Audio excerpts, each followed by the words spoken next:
Hello ನಮಸ್ತೆ ಮಲ್ನಾಡ್ ಹುಡುಗಿ ಬಿಂದು ಯೂಟ್ಯೂಬ್ ಚಾನಲ್ಗೆ ನಿಮ್ಮೆಲ್ರಿಗೂ ಸ್ವಾಗತ ಸುಸ್ವಾಗತ. ಇವಾಗ ಒಬ್ಬ ಸ್ಪೆಷಲ್ ಗೆಸ್ಟ್ ನ ನಿಮ್ಗೆ ಪರಿಚಯ ಮಾಡ್ಕೊಡ್ತೀನಿ. ಇವರು ನಮ್ಮ ಅಮ್ಮ ನಮ್ಮ ಮನೆಗ್ ಬಂದಾಗ ನಾನು ಮತ್ತೆ ಅವರು ಸೇರ್ಕೊಂಡು ಸ್ವಲ್ಪ ಕೆಲಸಗಳನ್ನೆಲ್ಲ ಮಾಡ್ಕೊಳ್ತಾ ಇದ್ವಿ, ಗಾರ್ಡನ್ ಕೆಲ್ಸನ. ಅವಾಗ ತೆಗ್ದಿರೋಂತ ವಿಡಿಯೋ ಇದು. ಅವರು ಅಷ್ಟೇ, ಅವ್ರಿಗೂ ಗಾರ್ಡನ್ ಬಗ್ಗೆ ತುಂಬಾನೇ ಆಸಕ್ತಿ. ಅದಕ್ಕೋಸ್ಕರ ಅವರು ನಾನು ಗಾರ್ಡನ್ ಅಲ್ಲಿ ಕೆಲಸ ಮಾಡ್ಬೇಕಾದ್ರೆ ನಾನು ಬರ್ತೀನಿ ಅಂತ ಹೇಳ್ಕೊಂಡು ಅವರು ಕೂಡ ಬಂದ್ರು. ಇವತ್ ನಾನು ಪೆಂಟಾಸ್ ಗಿಡದ ಬಗ್ಗೆ ಒಂದಿಷ್ಟು ಮಾಹಿತಿನ ಕೊಡ್ತೀನಿ. ಪೆಂಟಾಸ್ ಗಿಡ ಅಂದ್ರೆ ನಾನು ಸ್ಟಾರ್ಟಿಂಗ್ ನಲ್ಲಿ ಒಂದು ಹೂವನ್ನ ತೋರಿಸಿದ್ನಲ್ಲ, ಅದೇ ಪೆಂಟಾಸ್ ಗಿಡ. ನಾನು ಇಲ್ಲಿ ತೋರ್ಸ್ಬೇಕಾದ್ರೆ ಇವಾಗ ಸ್ವಲ್ಪ ಗಿಡಗಳು ಸ್ವಲ್ಪ ಡಲ್ ಆಗಿದೆ. ಈ ಗಿಡದಲ್ಲಿ ಹೂ ಬಿಡ್ತು ಅಂದ್ರೆ ರಾಶಿ ರಾಶಿ ಹೂ ಬಿಡೋದಕ್ಕೆ ಶುರು ಆಗುತ್ತೆ, ಮತ್ತೆ ವರ್ಷ ಪೂರ್ತಿ ಹೂ ಬಿಡ್ತಾ ಇರುತ್ತೆ ಇದ್ರಲ್ಲಿ. ಈ ಗಿಡನ ನಾವು ಕಟಿಂಗ್ ಇಂದ ಬೆಳೆಸಬಹುದು, ಇಲ್ಲ ಅಂತಂದ್ರೆ ನರ್ಸರಿಯಿಂದ ಕೂಡ ತಂದು ಗಿಡ ಸಮೇತ ನಡ್ಕೊಂಡು ಬೆಳೆಸ್ಕೊಬಹುದು. ಈ ಪೆಂಟಾಸ್ ಗಿಡದಲ್ಲಿ ನನ್ನ ಹತ್ರ 4 ರಿಂದ 6 ಕಲರ್ ಏನೋ ಅವೈಲಬಲ್ ಇದೆ. ಎಷ್ಟು ಅಂತ ಎಕ್ಸಾಕ್ಟ್ ಆಗಿ ಗೊತ್ತಿಲ್ಲ ನನ್ಗೆ, ನಾನು ಎಣ್ಸಿಲ್ಲ. ನನ್ ಗಾರ್ಡನ್ ಅಲ್ಲಿ ಯಾವ್ಯಾವ ರೀತಿಯಾದಂತ ಗಿಡಗಳು ಇದೆ, ಯಾವ್ಯಾವ ರೀತಿ ಗಿಡದಲ್ಲಿ ಎಷ್ಟು ಕಲರ್ ಇದೆ, ಅದನ್ನೆಲ್ಲ ಒಂದ್ಸಲ ಕೌಂಟ್ ಮಾಡಿ ವಿಡಿಯೋ ಹಾಕ್ಬೇಕು ಅಂತ ಅನ್ಕೊಂಡಿದೀನಿ. ನೋಡೋಣ, ಆದಷ್ಟು ಬೇಗ ಹಾಕೋ ಪ್ರಯತ್ನನ ಕೂಡ ಮಾಡ್ತೀನಿ. ಈಗ ಈ ಪೆಂಟಾಸ್ ಗಿಡಕ್ಕೆ ಬಿಸಿಲು ಚೆನ್ನಾಗ್ ತಾಗ್ಬೇಕು ಅಂತ ಜಾಗದಲ್ಲಿ ಇಡ್ಬೇಕಾಗತ್ತೆ. ಕೆಲವೊಬ್ರು ಮಳೆ ತಾಗ್ಬಾರ್ದು, ಮಳೆ ತಾಗಿದ್ರೆ ಈ ಗಿಡ ಕೊಳ್ತೋಗುತ್ತೆ ಅಂತ ಹೇಳ್ತಾರೆ. ಆದ್ರೆ ನಾನು ಇದನ್ನ 2 ವರ್ಷ ಆಯ್ತು ಇವಾಗ ಮಳೆನಲ್ಲೇ ಇಡ್ತಾ ಇದ್ದೀನಿ. ಮೊದ್ಲೆಲ್ಲ ಏನ್ ಮಾಡ್ತಾ ಇದ್ದೆ ಅಂದ್ರೆ ಮಳೆ ಬೀಳ್ದೇ ಇರೋಂತ ಜಾಗದಲ್ಲಿ ತಗೊಂಡ್ ಹೋಗಿ ಇಟ್ಕೊಳ್ತಾ ಇದ್ದೆ. ಆದ್ರೆ ಇವಾಗ ಮಳೆ ಬೀಳುವಂತ ಜಾಗದಲ್ಲೇ ಇಟ್ಕೊಳ್ತಾ ಇದೀನಿ. ಏನು ಪ್ರಾಬ್ಲಮ್ ಆಗ್ತಾ ಇಲ್ಲ, ಗಿಡಕ್ಕೆ ಚೆನ್ನಾಗೇ ಬೆಳೀತಾ ಇದೆ. ಮಳೆಗಾಲದಲ್ಲಂತೂ ಇನ್ನೂ ಜಾಸ್ತಿ ಹೂವನ್ನೇ ಕೊಡುತ್ತೆ. ನಿಮಗೆ ನಿಮ್ ಗಿಡ ಕೊಳಿಬಹುದು ಅಥವಾ ಹಾಳಾಗ್ಬಹುದು ಅನ್ನೋ ಏನಾದ್ರು ಭಯ ಇದ್ರೆ, ನಿಮ್ಮ ಹತ್ರ ಯಾವ್ದು ಅಂದ್ರೆ ಇವಾಗ ಪೆಂಟಾಸ್ ನಲ್ಲಿ ಯಾವ್ದು 2 ಗಿಡ ಮಾಡ್ಕೊಂಡಿರ್ತೀರಿ ನೋಡಿ, ಅದ್ರಲ್ಲಿ ಒಂದು ಗಿಡನ ಮಳೆಗೆ ಇಟ್ಟು ಚೆಕ್ ಮಾಡ್ರಿ. ಆ ಗಿಡ ಹಾಳಾಗಿಲ್ಲ ಅಂದ್ರೆ ಬೇಕಾದ್ರೆ ನೀವು ಮತ್ತೊಂದ್ ಗಿಡನ ಒಯ್ದು ಇಟ್ಕೊಬಹುದು. ನಾನು ಕೂಡ ಮೊದ್ಲಿಗೆ ಇದನ್ನ ಮಳೆಗೆ ಇಡ್ತಾ ಇರ್ಲಿಲ್ಲ, ಒಳಗಡೆ ಸೈಡ್ ನಲ್ಲಿ ಅಂದ್ರೆ ನೀರ್ ಬೀಳ್ದೇ ಇರೋ ಅಂತ ಜಾಗದಲ್ಲಿ ಇಟ್ಕೊಳ್ತಾ ಇದ್ದೆ.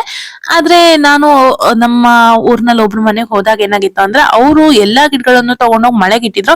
ನಾನ್ ಅವಾಗ ಅವ್ರಿಗೆ ಕೇಳ್ದೆ, ಈ ಗಿಡನ ಮಳೆಗೆ ಇಟ್ಟಿದಿರಲ್ಲ, ಕೊಳ್ತು ಹಾಳಾಗಲ್ವಾ ಅಂತ ಹೇಳ್ಕೊಂಡು. ಅವಾಗ ಅವ್ರಂದ್ರು, ಇಲ್ಲಪ್ಪ ಏನೂ ಆಗೋದಿಲ್ಲ, ನಾನು ಇಡೋಕ್ ಶುರು ಮಾಡಿ ಸುಮಾರು ಟೈಮ್ ಆಯ್ತು, ನಾನ್ ಗಿಡ ಬೆಳ್ಸೋಕ್ ಶುರು ಮಾಡ್ದಾಗಿಂದ ಈ ಗಿಡ ಮಳೆಲೇ ಇದೆ ಅಂದ್ರು ಅವರು.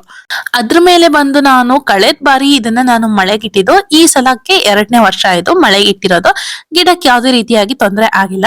ಹಾಗೆ ಈ ರೀತಿಯಾಗಿ ಗಿಡನ ಅವಾಗವಾಗ ಪಿಂಚಿಂಗ್ ಮಾಡ್ತಾನೆ ಇರ್ಬೇಕು. ಪಿಂಚಿಂಗ್ ಮಾಡೋದ್ರಿಂದ ಏನಾಗುತ್ತೆ ಅಂದ್ರೆ ಗಿಡ ಬುಷಿಯಾಗಿ ಬರುತ್ತೆ, ಹಾಗೆ ರಾಶಿ ರಾಶಿ ಹೂಗಳು ಬಿಡೋದಕ್ಕೆ ಶುರು ಆಗುತ್ತೆ. ಈ ಹೂಗಳು ಗೊಂಚು ಗೊಂಚಾಗಿ ಹೂ ಬಿಡೋದ್ರಿಂದ ಗಿಡ ತುಂಬಾ ಹೂ ಬಿಟ್ಟಾಗ ತುಂಬಾ ಚೆನ್ನಾಗ್ ಕಾಣುತ್ತೆ. ಹಾಗೆ ವರ್ಷ ಪೂರ್ತಿ ಹೂ ಬಿಡುತ್ತೆ ಅಂದ್ರೆ ಯಾರಿಗ್ ತಾನೇ ಈ ಗಿಡ ಬೇಡ ಅಂತ ಹೇಳ್ತಾರೆ.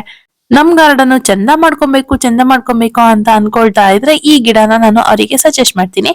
ಹೂ ಬಿಟ್ಟಾಗೆಲ್ಲ ಈ ರೀತಿಯಾಗಿ ಆ ಹೂವಿನ ದಂಟಿರೋ ಕಡೆನಲ್ಲಿ ನಾವು ಕಟ್ ಮಾಡ್ತಾ ಬಂದ್ರೆ ಅದು 2 ಎಕ್ಸ್ಟ್ರಾ ಕೌಲಾಗಿ ಬರುತ್ತೆ, ಗಿಡ ಬುಷಿಯಾಗಿ ಬರುತ್ತೆ. ಈ ಗಿಡನ ನಾವು ಗ್ರೌಂಡಿಗೆ ಹಾಕಿದ್ರೆ ಈ ಗಿಡ ಹೈಟ್ ಆಗಿ ಕೂಡ ಬೆಳೆಯುತ್ತೆ. ಆದ್ರೆ ಹೈಟ್ ಆಗಿ ಬೆಳೆಯೋದ್ರಕ್ಕಿಂತ ಈ ರೀತಿ ಕುಳ್ಳುವಾಗಿನೇ ಬೆಳೆದ್ರೆ, ಅದನ್ನ ರೌಂಡ್ ಆಗಿ ನಾವು ಕಟ್ ಮಾಡ್ತಾ ಬಂದ್ರೆ ತುಂಬಾನೇ ಚೆನ್ನಾಗ್ ಕಾಣುತ್ತೆ. ಜೊತೆಗೆ ನನ್ನ ಅನುಭವದ ಪ್ರಕಾರ ಈ ಗಿಡಕ್ಕೆ ನಮ್ಮ ಮನೆಯಲ್ಲಿ ಇರ್ಬೇಕಾದ್ರೆ ಯಾವುದೇ ರೋಗ ಇದುವರೆಗೂ ಬಂದಿಲ್ಲ. ಇನ್ನು ಬೇರೆ ಎಲ್ಲಾದ್ರೂ ಬಂದಿದ್ಯೋ ಏನೋ ಗೊತ್ತಿಲ್ಲ ನನಗೆ. ಆ ಕೆಲವು ಗಿಡಕ್ಕೆ ಏನಪ್ಪಾ ಅಂದ್ರೆ ಮಿಲಿ ಬಗ್ಸ್ ಆಗಿರ್ಬೋದು, ಚುಕ್ಕೆ ರೋಗ ಅಂತೆ, ಬ್ಲ್ಯಾಕ್ ಅಫಿಡ್ಸು, ಎಲೆ ಒಣಗೋದು, ಈ ರೀತಿ ಎಲ್ಲ ಆಗತ್ತೆ. ಎಲೆ ಒಣಗೋದು ಅಂದ್ರೆ ಈ ರೀತಿ ಸಹಜವಾಗಿ ಎಲೆ ಒಣಗೋದಲ್ಲ, ಅಂದ್ರೆ ಕೆಲವು ರೋಗಗಳು ಬಂದು ಎಲೆ ಒಣಗೋದು, ಗಿಡ ಬಾಡ್ ಹೋಗೋದು ಅಂತ ಕಾಯಿಲೆಗಳೆಲ್ಲ ಬರುತ್ತೆ. ಆದ್ರೆ ನನಗೆ ಇದುವರೆಗೂ ಈ ಗಿಡದಲ್ಲಿ ಯಾವುದೇ ರೀತಿಯಾಗಿ ರೋಗಗಳ ಅನುಭವ ಅಂತೂ ಆಗಿಲ್ಲ. ಲೋ ಮೇಂಟೆನೆನ್ಸ್ ಪ್ಲಾಂಟ್ ಅಂತಾನೆ ಹೇಳ್ಬೋದು ಈ ಗಿಡನ. ಈಗ ನಾವಿಲ್ಲಿ ಏನ್ ಮಾಡ್ತಾ ಇದೀವಿ ಅಂದ್ರೆ, ಈ ಗಿಡದಲ್ಲಿ ಕಪ್ಪು ಎಲೆ ಆಗಿತ್ತು, ಹಾಗೆ ಹಣ್ಣಾಗಿರುವಂತ ಎಲೆಗಳೆಲ್ಲ ಇತ್ತು, ಅದೆಲ್ಲ ಸ್ವಲ್ಪ ಕ್ಲೀನ್ ಮಾಡಿ ಇಟ್ಕೊಬೇಕು. ಆ ರೀತಿ ಕ್ಲೀನ್ ಮಾಡಿ ಇಟ್ಕೊಂಡ್ರೆ ಗಿಡ ಫ್ರೆಶ್ ಆಗಿ ಗ್ರೀನ್ ಆಗಿ ಚೆನ್ನಾಗಿ ಕಾಣುತ್ತೆ. ಈಗ ಎಲ್ಲಾ ಗಿಡನೂ ಕೂಡ ಚೆನ್ನಾಗಿ ನಾವು ಕ್ಲೀನ್ ಮಾಡ್ಕೊಂಡಿದ್ದಾಯ್ತು. ಇವಾಗ ನಾನು ಇಲ್ಲಿ ಗೊಬ್ಬರಗಳನ್ನ ಕೊಟ್ಕೊಳ್ತಾ ಇದ್ದೀನಿ. 1 ರಿಂದ 1.5 ಮುಷ್ಟಿ ಆಗುವಷ್ಟು ಗೊಬ್ಬರನ ಒಂದ್ಸಲ ಕೊಟ್ಬಿಡ್ತೀನಿ ನಾನು. ಇನ್ನು ಇದಕ್ಕೆ 1-1.5 ತಿಂಗಳು ಏನೋ ಗೊಬ್ಬರ ಹಾಕೋದಿಕ್ ಹೋಗಲ್ಲ. ಏನಾದ್ರೂ ಬೇರೆ ಗಿಡಗಳಿಗೆ ಲಿಕ್ವಿಡ್ ಫರ್ಟಿಲೈಸರ್ ನ ಹಾಕ್ತಾ ಇದೆ, ಅದನ್ನೇ ಸ್ವಲ್ಪ ಸ್ವಲ್ಪ ಹಾಕೋದಷ್ಟೇನೆ.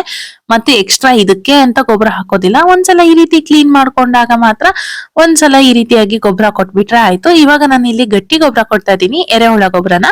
ಆಮೇಲೆ ಮಳೆ ಬೀಳುವಂತ ಜಾಗದಲ್ಲಿ ಇಟ್ಕೊಂಡ್ರೆ ಆಯ್ತು.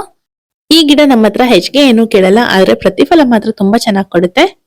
ಇನ್ನೊಂದು ಫೋಟೋ ಇತ್ತು, ತುಂಬಾ ಹೂ ಬಿಟ್ಟಿದ್ದು, ಅದೆಲ್ಲೋ ಮಿಸ್ ಆಗ್ಬಿಟ್ಟಿದೆ. ಈಗ ಲೈಟ್ ಆಗಿ ಅದು ಪ್ರೂನಿಂಗ್ ಮಾಡಿರೋದ್ರಿಂದ ಒಂದೊಂದೇ ಹೂಗಳು ಬಿಡೋದಕ್ಕೆ ಶುರು ಆಗಿದೆ. ಅದಕ್ಕೋಸ್ಕರ ಈ ಹೂಗಳ ಫೋಟೋಗಳನ್ನ ಮಾತ್ರ ನಿಮ್ ಜೊತೆಗೆ ಶೇರ್ ಮಾಡ್ತಾ ಇದ್ದೀನಿ. ಮುಂದೆ ಯಾವ್ದಾದ್ರು ವಿಡಿಯೋದಲ್ಲಿ ನಾನು ರಾಶಿ ಹೂ ಬಿಟ್ಟಿರೋಂತ ವಿಡಿಯೋನ ಅಥವಾ ಫೋಟೋನ ಶೇರ್ ಮಾಡ್ತೀನಿ. ವಿಡಿಯೋನ ಕೊನೆವರೆಗೂ ನೋಡಿ ಸಪೋರ್ಟ್ ಮಾಡಿದ್ಕೆ ಥ್ಯಾಂಕ್ ಯು. ಇವತ್ತಿನ ವಿಡಿಯೋ ನಿಮ್ಮೆಲ್ರಿಗೂ ಇಷ್ಟ ಆಗಿದೆ ಅನ್ಕೊಳ್ತಾ ಇವತ್ತಿನ ವಿಡಿಯೋನ ಇಲ್ಲಿಗೆ ಮುಗಿಸ್ತಾ ಇದ್ದೀನಿ. ಮತ್ತೆ ಯಾವ್ದಾದ್ರು ಹೊಸ ವಿಡಿಯೋದಲ್ಲಿ ಸಿಗ್ತೀನಿ. ಅಲ್ಲಿವರೆಗೂ love you all, bye bye.